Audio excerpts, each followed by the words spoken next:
तो YCB level 1 yoga certification board Ayush ministry के द्वारा चलाया जाने वाला योगा सर्टिफिकेशन बोर्ड का कार्य, जिसमें योग शिक्षकों की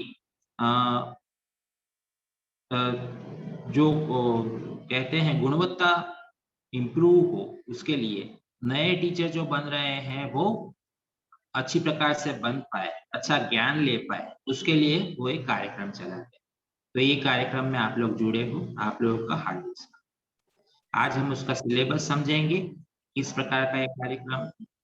तो जो लेवल 1 है वो कहलाता है योग प्रोटोकॉल प्रशिक्षण। तो ये लेवल 1 कहलाता है। उसमें पात्रता के लिए आपको कुछ विशेष पात्रता तो नहीं होती है, परंतु हाँ, आप शिक्षित होने चाहिए क्योंकि पढ़ना है आपको, और उम्र की भी कोई सीमा नहीं है।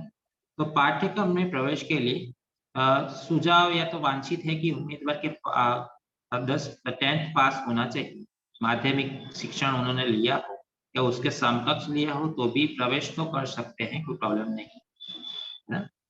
भाषा का ज्ञान भी उनको होना चाहिए क्योंकि एग्जाम होती है हिंदी में या फिर इंग्लिश में, दोनों लैंग्वेज में होती है। तो ये 2 लैंग्वेज आपकी अच्छी होनी चाहिए। अब संक्षिप्त भूमिका, प्रमाणित योग पेशेवर योग प्रोटोकॉल प्रशिक्षक कर सकते हैं।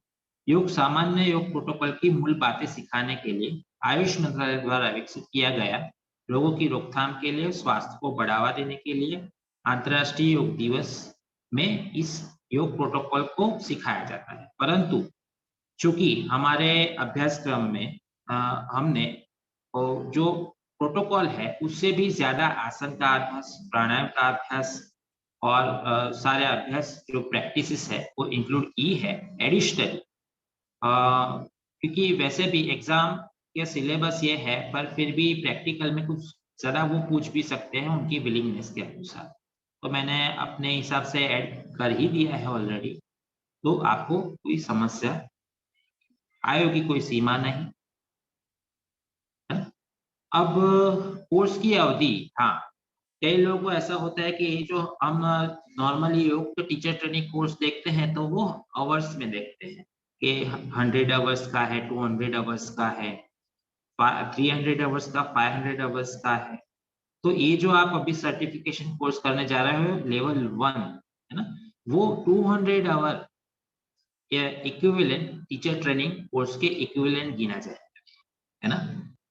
तो यदि कभी भी आपको किसी के साथ बातचीत करनी पड़े तो आपको ये पता होना चाहिए कि आपका ये सर्टिफिकेशन 200 आवर के टीचर ट्रेनिंग कोर्स के समकक्ष है, ऐसा गवर्नमेंट ने भी अनाउंस किया है। तो ये बात ज्यादा ध्यान रखिए। अब मार्क्स का अलोकेशन कैसा है इसमें वो चर्चा कर लेते हैं। तो इसमें 200 मार्क्स की आपकी एग्जाम रहेगी, 60 मार्क्स की सैद्धांतिक रहेगी और 140 मार्क्स की व्यावहारिक रहेगी। तो सैद्धांतिक व्यावहारिक में क्या फर्क है? तो सैद्धांतिक में ये फर्क है जो दोपहर का जो मॉर्निंग का 11 बजे का जो आपका क्लास है, वहां पे सिद्धांतिक चर्चा करना है अपने, मतलब थियरी की चर्चा करनी है ना। योग के अलग अलग जो हिस्ट्री ऑफ योगा है, फिर अपना वेद, उपनिषद, दर्शन, फिर योग सूत्र, है ना, उसका परिचय आ गया, भगवत गीता का परिचय, योग के प्रकार आ गए, ये सारी चीजें, फिर हठ योग आ गया उसमें, फिर आयुर्वेद का परिचय आ गया उसमें, फिर इस प्रकार से यौगिक मैनेजमेंट भी आ गया। तो ये सारी चीजें जो मैं पढ़ाऊंगा आपको उस क्लास में, वो सारी चीजें आए। तो वहां पे 60 मार्क्स की एग्जाम रहेगी, वो एमसीक्यू की एग्जाम रहेगी, जैसे केबीसी में होता है ऐसे, क्वेश्चंस और 4 ऑप्शंस इस प्रकार से। तो ये बात जरा ध्यान, 140 मार्क्स की जो एग्जाम है वो व्यावहारिक, व्यावहारिक मतलब ये जो सिद्धांतिक जो पक्ष है वो भी आएगा उसमें, उसके अनुरूप भी क्वेश्चंस वो पूछते हैं तो वो भी आएगा, पर उसके उपरांत जो शाम की क्लास में मैं आपको प्रैक्टिकल जो सिखाऊंगा करवाऊंगा, फिर उसकी भी थियरी चलेगी अपनी, तो वो भी पढ़ाऊंगा, तो वो सारी चीजें जो होती है तो वो आए, ठीक है।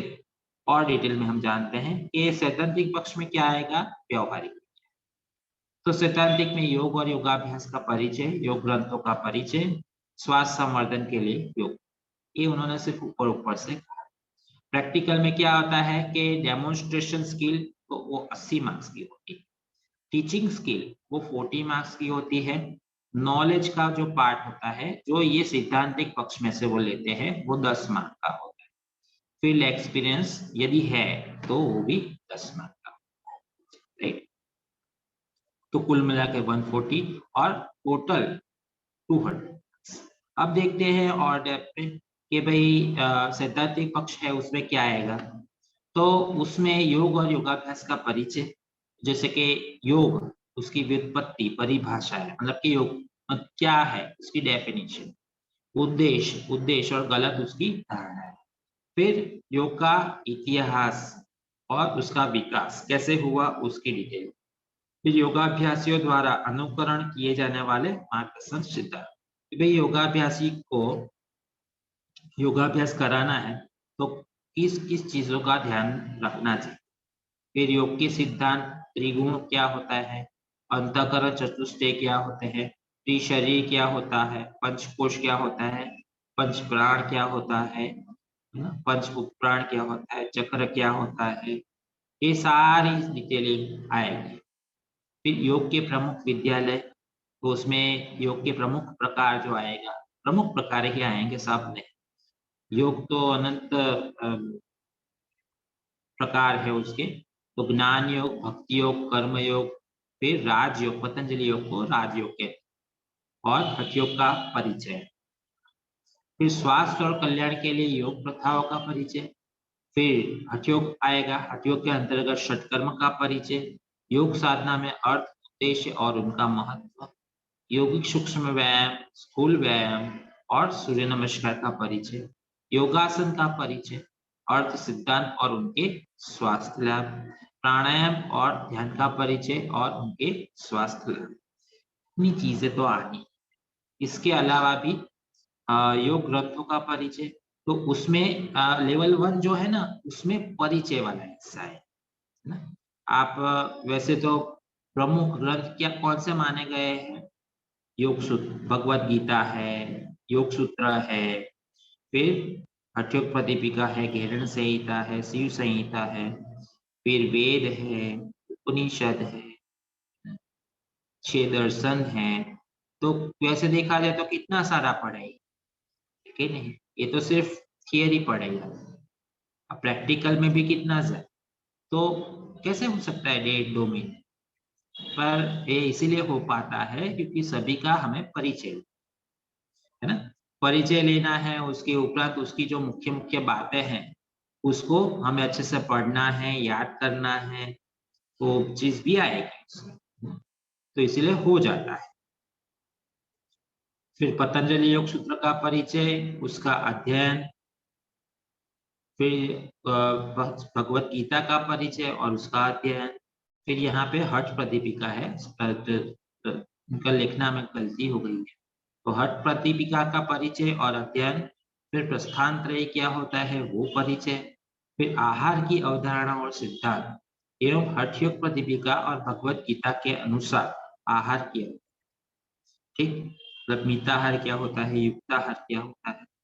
फिर स्वास्थ्य और कल्याण में हठ योग प्रथा का महत्व, पतंजलि योग के अनुसार मानसिक कल्याण की अवधारणा, पतंजलि योग के अभ्यास, बहिरंग योग और अंतरंग योग का अभ्यास, भगवत गीता में स्वस्थ जीवन की अवधारणा, दैनिक योग अभ्यास में व्यक्तिपरक अनुभव का महत्व।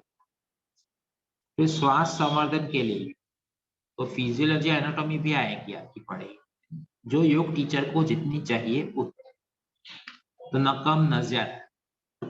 तो मानव शरीर का संक्षिप्त परिचय, स्वास्थ्य संवर्धन के अर्थ और स्वास्थ्य और साधन और स्वास्थ्य संवर्धन में योग की भूमिका, मैत्री, करुणा, मुदिता, उपेक्षा की भावना का सिद्धांत, भावों की अवधारणा,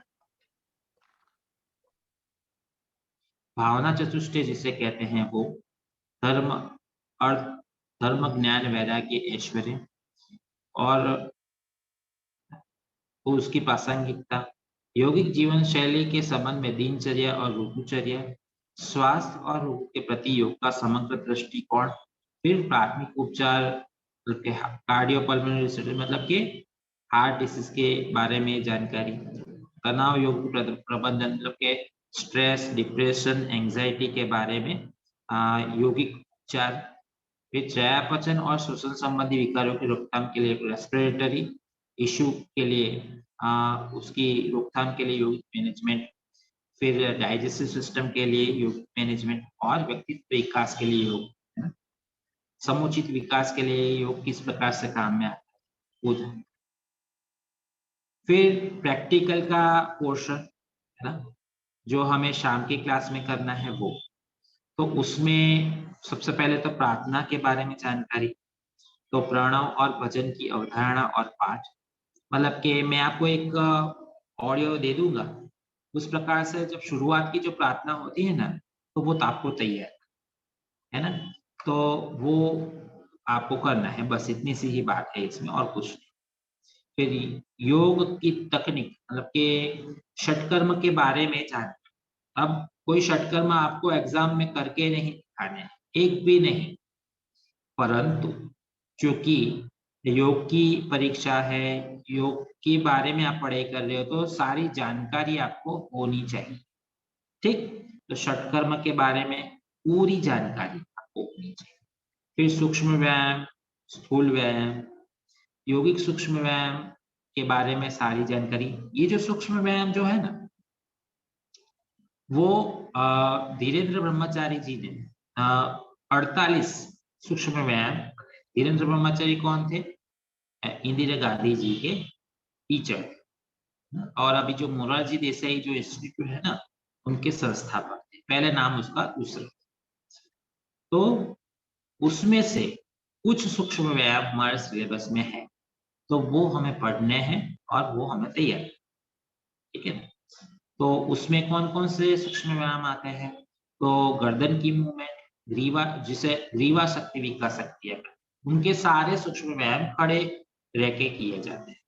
पर एडिशनली मैं आप सभी लोगों को बैठ के करने वाले जो सूक्ष्म व्यायाम है वो भी सिखाऊंगा, और ये वाले हैं खड़े होके करने वाले वो भी सिखाऊंगा, है ना। मैंने एडिशनली सिलेबस में कुछ चीजें डाली हुई है, जिससे आगे जाके जब आप प्रैक्टिकल में किसी को अभ्यास करवाने बैठो तो आपको कम जानकारी वाले टीचर न रहो, आपको सब पता हो, थियरी पोर्शन भी पक्का, प्रैक्टिकल भी पक्का, ऐसा एक आयोजन मैंने किया है। तो ग्रीवा शक्ति विकास क्रिया, शोल्डर मूवमेंट, तो वहां पे शोल्डर मूवमेंट्स को क्या कहते हैं? भुजबलीय शक्ति विकास क्रिया, है ना। और पूर्ण भुजा शक्ति विकास क्रिया, यहाँ पे स्पेलिंग मिस्टेक है जरा, पूर्ण भुजा शक्ति विकास क्रिया। फिर ट्रंक मूवमेंट, ट्रंक मूवमेंट मतलब कमर की मूवमेंट, तो उसमें कटी शक्ति विकास क्रिया 5 प्रकार की होती है, तो उसके बारे में जानकारी।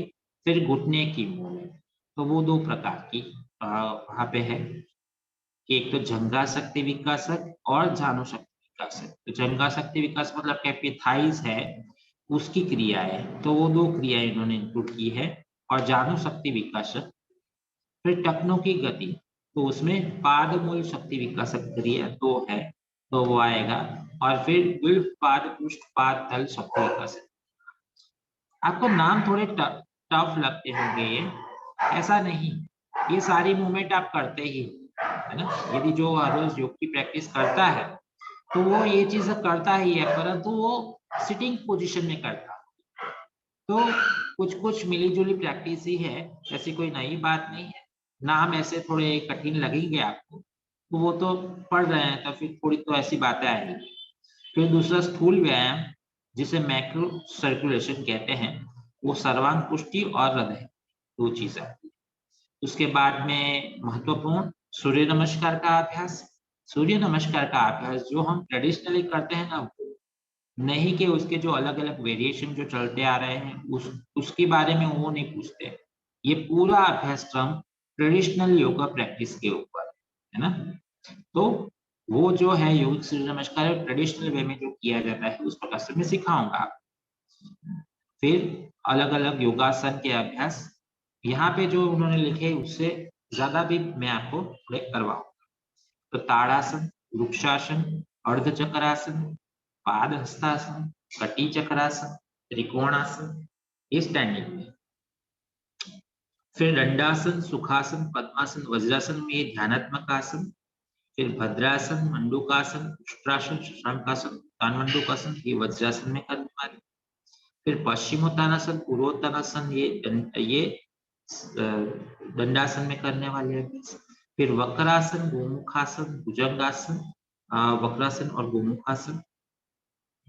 फिर पेट के बल करने वाले भुजंगासन, शलभासन, मकरासन। फिर पीठ के बल करने वाले पवन मुक्तासन, उत्तान पादासन, अर्ध हलासन, सेतु बंधासन, विपरीत करणी, सरल मत्स्यासन और समासन। इतने अभ्यास सिलेबस में है, पर वो उससे भी ज्यादा पूछते हैं, तो हमें प्रिपेयर्ड रहना है। पूछते क्या है वो? 4 चीजें पूछते हैं। एक तो डेमोन्स्ट्रेशन करके दिखाना है, सबकी नहीं, परंतु कोई भी आसन के बारे में वो कहेंगे, चलो मुझे आप भुजंग आसन करके दिखाओ, है ना? तो उस प्रकार से उनको करके दिखा। फिर वो आपको बुलाएंगे आपके नजदीक, कहेंगे कि मुझे इसके बारे में बताइए। तो 4 चीजें बतानी। एक तो उसकी सावचेती बतानी है, कॉन्ट्रा इंडिकेशंस पहले, उसके बाद में आपको उसके लाभ बताने हैं। फिर श्वास प्रश्वास की प्रक्रिया एवं वो अभ्यास करते वक्त कौन से चक्र के ऊपर ध्यान देना। और चौथी प्रैक्टिस, यदि कोई स्पेशल नोट्स है उसके बारे में, तो अब स्पेशल नोट्स में क्या आएगा? फॉरवर्ड बेंडिंग है, बैकवर्ड बेंडिंग है, ट्विस्टिंग आसन है ना? इस प्रकार का आसन है वो, इस प्रकार से। फिर ब्रीदिंग प्रैक्टिसेस में 3 आएगा, एब्डोमिनल ब्रीदिंग, थोरैसिक ब्रीदिंग और कैविकुलर ब्रीदिंग, है ना? और उसके बाद में चौथा वाला डीप ब्रीदिंग। ये 4 चीज आएगी। प्राणायाम में पूरक, रेचक और कुंभक की अवधारणा, मतलब के पूरक मतलब श्वास लेना, रेचक मतलब छोड़ना, कुंभक मतलब अंतर्कुंभक और बाह्य कुंभक, तो उसके बारे में जानकारी देना। फिर अनुलोम विलोम और नाड़ी शोधन के बारे में जानकारी और उसमें जो फर्क है उसके बारे में जानकारी। फिर शीतली, भ्रामरी, शीतकारी, ये सारे जो प्राणायाम है उसके बारे में जानकारी। फिर बंधों के बारे में समझ, जालंधर बंध, उडियान बंध, मूल बंध और महाबंध। मुद्राओं के बारे में समझ, हस्त मुद्राएं, चिन्ह मुद्रा, चिन्मय मुद्रा, ब्रह्म मुद्रा, आदि मुद्रा, ज्ञान मुद्रा, ध्यान मुद्रा, नासिका मुद्रा। इससे भी ज्यादा मुद्राएं मैं आपको सिखाऊंगा, है ना? तो चिंता न करें। फिर ध्यान और ध्यान साधना की ओर ले जाने वाले अभ्यास, तो प्रणव का उच्चारण कैसे करते हैं, सोहम का अभ्यास कैसे करते हैं, वेद उपनिषद में कोई जो मंत्रोच्चार जो है उसके बारे में जानकारी, प्रार्थनाओं के बारे में जानकारी। एक पीडीएफ मुझे देना बाकी है आपको, अभी प्रिंट आउट निकलवाने के लिए, प्रार्थनाओं के बारे में, वो भी करवा लेते हैं। तो शरीर और श्वास के प्रति जागरूकता और शवासन और योग निद्रा के बारे में प्रारंभिक इंफॉर्मेशन। फिर टीचिंग टेक्निक के बारे में हमें पढ़ना है कि भाई अच्छे पाठ की योजना के लिए अनिवार्यता, अवधारणाएं, जरूरतें, योग सिखाने की योजना, मतलब कि षटकर्म कैसे सिखाओगे, आसन प्राणायाम अभ्यास कैसे सिखाओगे, ध्यान के बारे में कैसे सिखाओगे, ऐसे कुछ क्वेश्चन वो पूछ सकते हैं। जैसे कि वो आपको पूछ सकते हैं कि भाई 20 जने का ग्रुप है ना, तो उनको आप आसन प्राणायाम का अभ्यास कैसे कराओगे। फिर पूछेंगे 3 जने हैं, उनको षटकर्म का अभ्यास कराना है, अब कैसे कराओगे। तो इस प्रकार से अलग अलग वो पूछ सकते हैं आपको, क्योंकि जानकारी आपके पास होने वाली है। मैं जो आपको पढ़ाऊंगा उसके आधार पे आप अच्छे से लेसन प्लान कर सकते हो। जब जानकारी नहीं होती है तो प्लान नहीं कर सकते, पर मैं आपको पढ़ाते पढ़ाते ही ये सारी चीजें कैसे करते हैं वो समझाता जाऊंगा, तो आपके लिए इजी हो जाएगा। विभिन्न समूहों में शुरुआती बच्चे और युवाओं को यदि योगाभ्यास कराना है तो कैसे कराएं, महिलाओं को, वृद्धों को कैसे कराएं, ध्यान कैसे कराएं, ध्यान के विशेष समूह को। तो ये योग कक्षा की तैयारी कैसे करते हैं, पहले और दौरान और बाद में।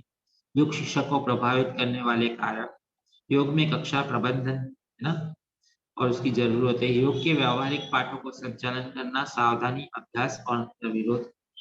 योग प्रशिक्षक की विशेषताएं, आदर्श योग पाठक को योजनाओं के मॉडल कैसे अभ्यास करते हैं, ये सारी चीजें हैं। यहाँ पे जो रेफरेंस बुक लिखी है एक भी उपयोग न करें।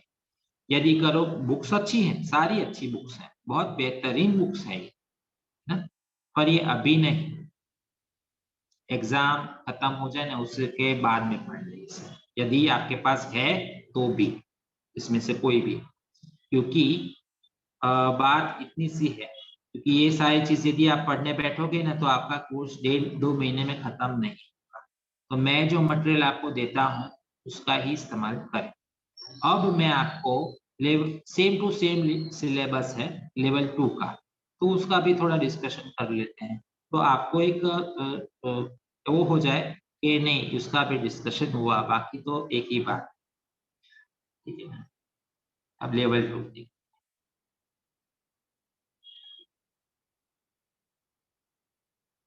देखो, उसमें भी सेम टू सेम ही है, तो ऊपर की कोई बात मैं डिस्कस नहीं करता। हाँ, ये जरूर से करनी चाहिए कि ये जो लेवल 2 का कोर्स है, हाँ एक चीज लेवल 1 वाली रह गई मेरे से, लेवल 1 का जो कोर्स है ना, वो यदि आप करते हो तो उसकी वैलिडिटी 5 साल की रहती है ना, वो 5 साल के लिए आपका कोर्स, मतलब वो सर्टिफिकेशन वैलिड रहता है। फिर एकदम नॉमिनल फीस, फीस भर के एक छोटा सा इंटरव्यू 15 मिनट का वो करके वापस 5 साल के लिए वो रिन्यू कर देते हैं, राइट। तो इस प्रकार से हर 5 साल को आपको करवाना पड़ता है, तो वो तो कोई बात है नहीं, तो वो तो कर सकते हैं। अब लेवल 2 में इसी प्रकार से है, परंतु उसमें 3 साल की वैलिडिटी है ना, तो हर 3 साल आपको इस प्रकार से करवाना पड़ेगा। लेवल 3 में भी 3 साल का ही है। इसीलिए मैं कहता हूँ हमेशा सभी लोगों को कि यदि आप फ्रेशर हो, यदि आप पहली बार इस प्रकार के टीचर ट्रेनिंग कोर्स कर रहे हो, भले अनुभव है आपको, भले ही आप बहुत जानते हो, आपको ऐसा लगता है, पर फिर भी लेवल 1 करो, पहले 5 साल वाला सर्टिफिकेशन कर लो, फिर बाद में सीधा लेवल 3 के लिए चले जाओ, 2 की आवश्यकता आपको नहीं, है ना, तो ये बात जरूर है। अब ये जो लेवल 2 का सर्टिफिकेशन जो कोर्स है ना, वो 400 आवर टीचर ट्रेनिंग कोर्स के समकक्ष कोर्स है ना, ये बात जरा ध्यान में ले। तो जो लेवल 1 वाला है 200 आवर के इक्विवेलेंट है, ये है 400 आवर के इक्विवेलेंट कोर्स है। इसमें भी 60 मार्क्स की थियरी, प्रैक्टिकल 140 मार्क्स की, सेम टू सेम सिलेबस पर थोड़ा डेप्थ है ना। अब क्या आएगा उसमें वो डिस्कशन करते हैं, सेम टू सेम ही बोलना है मुझे। योग व्युत्पत्ति, परिभाषा, उद्देश्य, गलतफहमी, योग की उत्पत्ति, इतिहास, विकास, सांख्य और योग दर्शन का संक्षिप्त परिचय, वो तो मैं वैसे भी करवाने वाला हूँ। फिर योग गुरु महर्षि रमन से अरविंद, मतलब के अलग अलग जो योग गुरु है उनका परिचय, वो भी मैं वैसे भी करवा। योग के सिद्धांत और स्वस्थ रहने के तरीके, ज्ञान योग, भक्ति योग, कर्म योग, सूक्ष्म व्यायाम, स्थूल व्यायाम, सूर्य नमस्कार और सिद्धांत ना, और योग साधना में उसका षट कर्म के सिद्धांत, योगासन की अवधारणा, प्राणायाम की अवधारणा, उसके बारे में सारी जानकारी, त्रिबंध का परिचय, उसके स्वास्थ्य, ध्यान और स्वास्थ्य कल्याण में उसका महत्व, योग निद्रा के विशेष संदर्भ के साथ विशेष विश्राम तकनीक का परिचय, योग ग्रंथों का परिचय, प्रस्थानत्रय, पुरुषार्थ चतुष्टय का परिचय, मानव जीवन के लक्ष्य के बारे में। कठोपनिषद, प्रश्नोपनिषद, तैत्तरीय उपनिषद में पंचकोश के बारे में जो जानकारी है वो डिस्कशन। पंचकोश वैसे भी मुझे पढ़ाना है। भगवत गीता में भक्ति कर्म ध्यान योग की अवधारणा, भगवत गीता का महत्व दिन प्रतिदिन के जीवन में, भगवत गीता में स्वस्थ जीवन की अवधारणा, फिर योग सूत्र का परिचय, फिर चित्त वृत्ति का विकास, चित्त प्रदर्शन के कल्याण के साथ उसका संबंध, फिर अष्टांग योग का परिचय, धारणा ध्यान समाधि का परिचय, मतलब कि ये ऊपर वाला है वो बहिरंग योग है, नीचे वाला है अंतरंग योग है, उसका परिचय। पतंजलि योग के अनुसार मानसिक कल्याण की अवधारणा, हठ योग, उसकी मूल परंपरा और मूल ग्रंथों का परिचय, जैसे कि हठयोग प्रदीप का किरण संहिता, है ना, और राजयोग और हठयोग के बीच का संबंध। फिर साधक तत्व, बाधक तत्व, हठयोग अभ्यासी द्वारा अनुसरण किए जाने वाले सिद्धांत। फिर पथ्य अपथ्य, मिताहार की अवधारणा, नाड़ी प्राण और प्राणायाम की अवधारणा, कल्याण षटकर्म का अभ्यास, आसन प्राणायाम मुद्रा और नाड़ी संदर्भ का अभ्यास का परिचय। फिर फिजियोलॉजी एनाटॉमी, मानव शरीर का सामान्य परिचय, मानव शरीर की 9 प्रमुख प्रणालियां मतलब के सिस्टम। फिर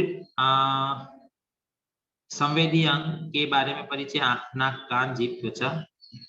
फिर मानव शरीर और होम्योस्टेसिस के 9 प्रमुख प्रणालियों के बुनियादी कार्य, स्वास्थ्य और कल्याण की यौगिक अवधारणा, त्रिदोष सप्त धातु अग्नि वायु मल की अवधारणा, कल्याण में उसकी दिनचर्या ऋतुचर्या की अवधारणा, आहार निद्रा ब्रह्मचर्य का महत्व, मानसिक स्वास्थ्य की यौगिक अवधारणा, मैत्री करुणा मुदिता उपेक्षा, स्वास्थ्य और कल्याण के लिए मनोसामाजिक वातावरण का महत्व, योग की अवधारणा और मिताहार युक्ताहार के सिद्धांत, सूर्य नमस्कार षटकर्म आसन प्राणायाम और योग प्रथाओं के स्वास्थ्य लाभ के बारे में जानें।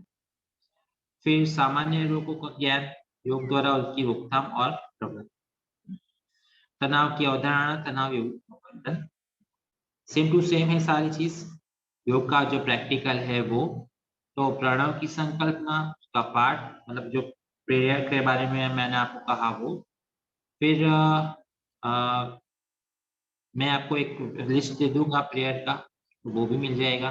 फिर नेति धोती कपालभाति के बारे में जानकारी, षटकर्म के बारे में अधिक जानकारी, सूक्ष्म व्यायाम स्थूल व्यायाम। तो सूक्ष्म व्यायाम जो मैंने डिस्कस किया वो सेम टू सेम है और कोई फर्क नहीं। योगासन भी सेम टू सेम है, उसमें भी कोई फर्क नहीं है ना। फिर प्रारंभिक श्वास प्रश्वास सेम, जैसे मैंने कहा एब्डोमिनल ब्रीदिंग, थोरैसिक कैविकुलर ब्रीदिंग और डीप ब्रीदिंग, अनुलोम विलोम नाड़ी शोधन, सेम टू सेम सारी चीजें, राइट। तो इस प्रकार से ये है। फिर इसी प्रकार से लेवल 3 का है, तो वो भी मैंने आपको दिया है, ज्यादा समय उसमें बर्बाद करने की आवश्यकता नहीं। ये लेवल 3 का मैंने पूरी लिंक दिया है, आप लोग पढ़ सकते हो उसमें। आपको लगभग आप लोगों में से किसी को लेवल 3 नहीं करना है तो ऐसे भी इसकी चर्चा की आवश्यकता नहीं, पर यदि करते भी तो भी वही बात इसमें आती है। नाम सिर्फ चेंज होते हैं और डेप्थ में फर्क होता है, बाकी कोई फर्क नहीं है। डेप्थ में फर्क है, 100% फर्क है ना। एग्जाम उस प्रकार से वो लेते हैं, तो यदि पहली बार इस प्रकार की कोई एग्जाम दे रहे हो तो आप level 1, that is better for you, आसानी से हो जाएगा और एक कॉन्फिडेंस भी बढ़ेगा आपका। तो फिर बाद में 3-4 महीने के बाद, साल भर के बाद आप जब लेवल 3 करोगे ना, तो आपको एकदम इजी महसूस होगा उसमें। और देखो, ये तो आप खुद के लिए करते हो, मतलब कि सर्टिफिकेशन, एक बार इंटरनेशनल वैलिड सर्टिफिकेशन मिल जाता है तो फिर ऐसा नहीं है कि आपको 1 किया तो अभी 2 करना पड़ेगा, 3 करना पड़ेगा, ऐसा नहीं है इसमें। आप इक्विवेलेंट ही गिने जाओ। हाँ, एक मानसिक संतोष मिलता है। मैंने वो इससे टफ वाली जो एग्जाम है ना वो भी कर दी, उसके टफ वाला लेवल था ना वो भी मैंने, एक मानसिक संतोष मिलता है। स्टूडेंट को आपके ज्ञान से ही लेना देना है, आपकी स्किल से लेना देना।